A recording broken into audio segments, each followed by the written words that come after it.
সম্মানিত ভিউয়ার্স, আসসালামু আলাইকুম। সবাই কেমন আছেন? আশা করছি ভালোই আছেন। আপনারা জেনে আনন্দিত হবেন যে বাংলাদেশ পল্লী উন্নয়ন বোর্ডে একই দিনে দুটি সার্কুলার প্রকাশিত হয়েছে। এই দুটি সার্কুলার নিয়ে আমি স্টেপ বাই স্টেপ আপনাদের দুটি ভিডিওতে বিস্তারিত জানাবো এবং বুঝাবো। আজ আমি সবথেকে বড় সার্কুলার যেটি সেটি নিয়ে আলোচনা করব। তার জন্য চলে যাচ্ছি প্রথম অবস্থায় আমি এই সার্কুলারে। খেয়াল করেন, সার্কুলারে ক্লিক করার পরে আমার সামনে কিন্তু সার্কুলারটি ওপেন হয়েছে। আমি আপনাদের দেখানোর সুবিধার্থে একটু জুম করে নিচ্ছি। খেয়াল করেন, বাংলাদেশ পল্লী উন্নয়ন বোর্ড নিয়োগ বিজ্ঞপ্তি প্রকাশিত হয়েছে 23 মার্চ 2025 খ্রিস্টাব্দ তারিখে।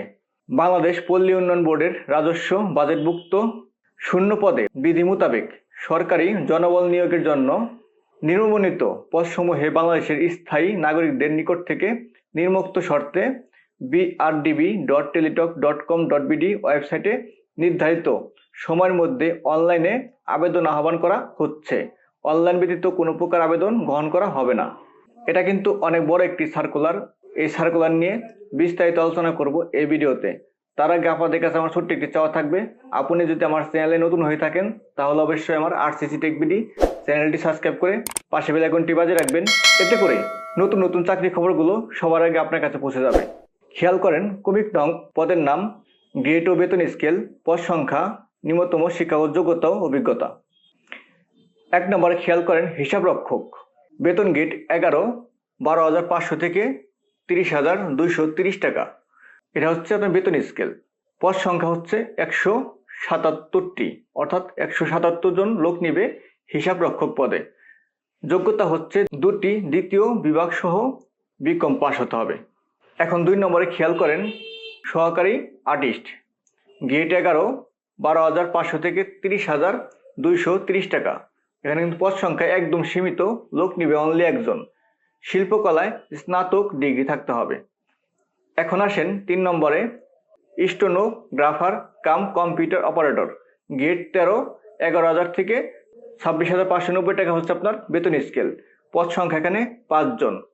কম্পিউটার ব্যবহার সংক্রান্ত ওয়ার্ড প্রসেসিং, ডাটা এন্ট্রি ও টাইপিং, সর্বনিম্ন গতি ইংরেজি ও বাংলায় যথাক্রমে প্রতি মিনিটে 30 ও 25 শব্দ এবং চাকরির 1 বছরের অভিজ্ঞতা সহ উচ্চ মাধ্যমিক সার্টিফিকেট পরীক্ষায় পাস থাকতে হবে। 4 নম্বরে খেয়াল করেন, অফিস সহকারী উচ্চমান সহকারী, গ্রেড 13, 11,000 থেকে 26,590 টাকা বেতন স্কেল। পদ সংখ্যা 6 জন। 2টি দ্বিতীয় বিভাগ সহ স্নাতক ডিগ্রি থাকতে হবে। আমি আপনাদের বিস্তারিত জানাবো এই ভিডিওতে। অবশ্যই আপনারা আমার ভিডিওর সাথে থাকবেন, না টেনে শুরু থেকে শেষ পর্যন্ত দেখতে থাকুন, বিস্তারিত জানতে পারবেন। আর যদি আপনি স্কিপ করে চলে যান বা টেনে যান সামনে, তাহলে কিন্তু আপনার সম্পূর্ণ জানা হবে না, অনেক কিছুই অজানা থেকে যাবে। এখন খেয়াল করেন, 5 নম্বর, গবেষণা অনুসন্ধানকারী, গ্রেড 13, পদ সংখ্যা 3 জন। অর্থনীতি পরিসংখ্যান সহ 2টি দ্বিতীয় বিভাগ সহ স্নাতক ডিগ্রি থাকতে হবে। পরিসংখ্যান সহকারী, গ্রেড 13, পদ হচ্ছে 2টি, অর্থনীতি পরিসংখ্যান সহ 2টি দ্বিতীয় বিভাগ সহ স্নাতক ডিগ্রি থাকতে হবে।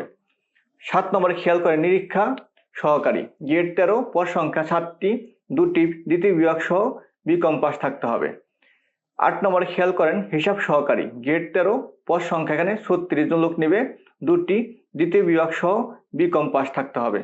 এখন আমি একটু নিচের দিকে যাচ্ছি। খেয়াল করেন, 9 নম্বরে হচ্ছে কেশিয়ার, গ্রেড 13, পদ সংখ্যা 2টি দ্বিতীয় বিভাগ সহ বিকম পাস থাকতে হবে। 10 নম্বরে হচ্ছে steno typist cum computer operator, grade 14, পদ সংখ্যা 7টি, কম্পিউটার ব্যবহারে সংক্রান্ত ওয়ার্ড প্রসেসিং, ডাটা এন্ট্রি ও টাইপিং ইত্যাদির সর্বনিম্ন গতি ইংরেজি ও বাংলায় যথাক্রমে প্রতি মিনিটে 30 ও 25 শব্দ সহ উচ্চ মাধ্যমিক সার্টিফিকেট বা সমান পরীক্ষায় পাস থাকতে হবে। এখন আসেন 11 নম্বরে, প্রশিক্ষক, গ্রেড 15, পদ সংখ্যা 1 জন, উচ্চ মাধ্যমিক সার্টিফিকেট বা সমান পরীক্ষায় উত্তীর্ণ এবং সংশ্লিষ্ট টেট কোর্সে 2 বছরের ডিপ্লোমা সার্টিফিকেট থাকতে হবে। 12 নম্বরে খেয়াল করেন, ড্রাফটসম্যান, গ্রেড হচ্ছে 15, পদ সংখ্যা 1 জন।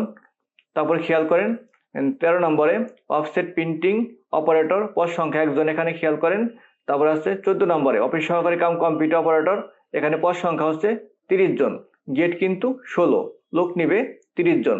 এসএসসি পাস, কম্পিউটার ব্যবহার সংক্রান্ত ওয়ার্ড প্রসেসিং, ডাটা এন্ট্রি ও টাইপিং ইত্যাদি সর্বনিম্ন গতি ইংরেজি ও বাংলায় প্রতি মিনিটে যথাক্রমে 30 ও 25 শব্দ হতে হবে। এখন খেয়াল করেন 15 নম্বরের ডাটা এন্ট্রি অপারেটর, গেট 16, পদ সংখ্যা 3টি।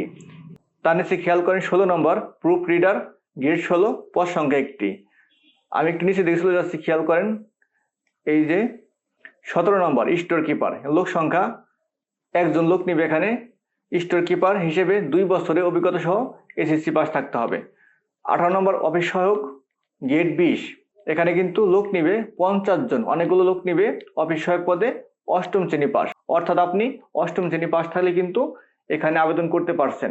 এটা কিন্তু বিশাল একটি সুযোগ। আপনি যদি আমার চ্যানেলে নতুন হয়ে থাকেন তাহলে অবশ্যই আমার আরসিজি টেক বিডি চ্যানেলটি সাবস্ক্রাইব করে পাশে বেল আইকনটি বাজিয়ে রাখবেন, এতে করে নতুন নতুন চাকরি খবরগুলো সবার আগে আপনি পেয়ে যাবেন। এখন নিচের দিকে চলুন, খেয়াল করেন আমি নিচে দিকে চলে আসলাম। অনলাইনে আবেদনপত্র পূরণ ও পরীক্ষার ফি জমাদান পদ্ধতি, brdb.teletalk.com.bd ওয়েবসাইটে সরাসরি দাখিল করতে হবে আবেদন। অনলাইন ব্যতীত কিন্তু আবেদন দাখিল করার কোনো সুযোগ নাই। এখন খেয়াল করেন অনলাইন আবেদনপত্র জমাদানের শেষ তারিখের সময় 4/5/2025 খ্রিস্টাব্দ বিকাল 5 ঘটিকা। এটা কিন্তু আপনার আবেদনের লাস্ট ডেট, 4/5/2025 খ্রিস্টাব্দ বিকাল 5 ঘটিকা। এর ভিতর আপনাকে অবশ্যই আবেদন করতে হবে। এই টাইম অতিক্রম করলে কিন্তু আপনি আর আবেদন করতে পারবেন না। এখন আপনি নিচের দিকে খেয়াল করেন, আমি নিচের দিকে যাচ্ছি। নিয়োগ বিজ্ঞপ্তির 1 ও 2 নং ক্রমিকের বর্ণিত পদের জন্য পরীক্ষার ফি বাবদ 150 টাকা এবং অনলাইন ফি বাবদ টেলিটক এর সার্ভিস চার্জ বাবদ 18 টাকা সহ অফেরতযোগ্য সর্বমোট 168 টাকা।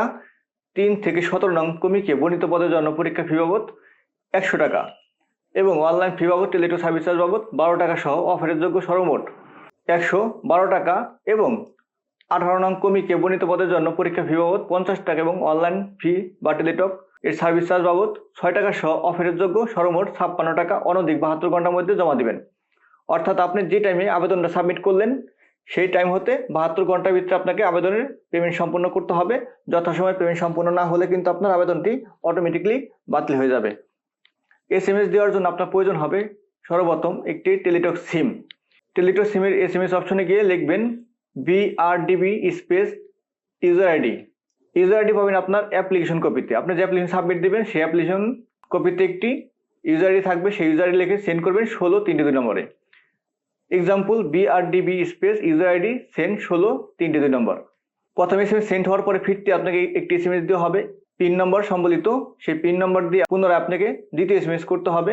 Example BRDB space ES space PIN number, অর্থাৎ আপনার ফিরতি এসএমএস এ যে পিন নাম্বার থাকবে সেই পিন নাম্বার লিখে সেন্ড করবেন 16-3-2 নম্বরে। এরপর আপনাকে আরেকটা এসএমএস ফিরতি এসএমএস দিবে, সেখানে আপনার কনগ্রাচুলেশন লেখা থাকবে এবং ইউজার আইডি পাসওয়ার্ড পাবেন। অবশ্যই আইডি পাসওয়ার্ড সংরক্ষণ করে রাখবেন, ভবিষ্যতে কাজে লাগবে। এখন আমি আবার নিচের দিকে যাচ্ছি, খেয়াল করেন সকল পদে প্রার্থীর বয়স 25/3/2025 খ্রিস্টাব্দ তারিখে সর্বোচ্চ 32 বছর এবং সর্বনিম্ন 18 বছর হতে হবে। বয়স সম্পর্কিত কোনো এফিডেভিট গ্রহণযোগ্য হবে না। অবশ্যই আপনার বয়স 25/3/2025 খ্রিস্টাব্দ তারিখে সর্বোচ্চ 32 বছর এবং সর্বনিম্ন 18 বছরের ভিতরে হতে হবে। এখন আমি এই সার্কুলারটি আপনাদের সুবিধার্থে উপর থেকে নিচ দিকে একবার দেখাবো। যদি সবকিছু পড়ে আপনাদের আমি বলতে যাই তাহলে ভিডিওটি অনেক লং হয়ে যাবে, এতে আপনারা বিরক্ত হবেন। আমি মূল জিনিসটা আপনাদের সামনে উপস্থাপন করলাম। এখন আমি আপনাদের সুবিধার্থে পুরো সার্কুলারটি আপনাদের সামনে একবার উপস্থাপন করছি। খেয়াল করেন, যদি আপনার কোনো কিছু অজানা থাকে তাহলে আপনি এখান থেকে জানতে পারবেন, অথবা যদি এখান থেকেও আপনি অ্যান্সার না পান আমার কমেন্টস বক্সে জানাবেন, অর্থাৎ এই ভিডিওর কমেন্টস বক্সে জানাবেন। আমি অবশ্যই আপনাদের উত্তর দিব যথাসময়ে। উপর থেকে নিচ দিকে আমি পুরো সার্কুলারটি একবার টেনে টেনে দেখাচ্ছি। যদি আপনার কোনো কিছু জানার থাকে বা বোঝার থাকে এখান থেকে ভিডিওটি থামিয়ে নিয়েও কিন্তু আপনি একবার জানতে পারবেন বা দেখতে পারবেন বা বুঝতে পারবেন। তারপরেও আমি আছি, যদি আপনাদের বোঝায় সমস্যা হয় আমি উত্তর দিব কমেন্টসে। আপনারা শুধু কমেন্টসে আপনার প্রশ্নটি করে যান, আমি যথাসময়ে আপনার উত্তরটি দিয়ে দিব। আমি উপর থেকে নিচ দিকে একবার পুরো সার্কুলারটি দেখালাম আপনাদের সুবিধার্থে। আমার এই ভিডিওটি, আমার এই তথ্যটি যদি আপনাদের একটু ভালো লেগে থাকে বা একটু উপকার এসে থাকে তাহলে অবশ্যই লাইক কমেন্ট শেয়ার করতে ভুলবেন না। আপনার একটি লাইক, একটি কমেন্ট, একটি শেয়ার, একটি সাবস্ক্রাইব আমাকে আপনাদের জন্য আরও নতুন নতুন চাকরি খবর সংগ্রহ করতে সহযোগিতা করবে।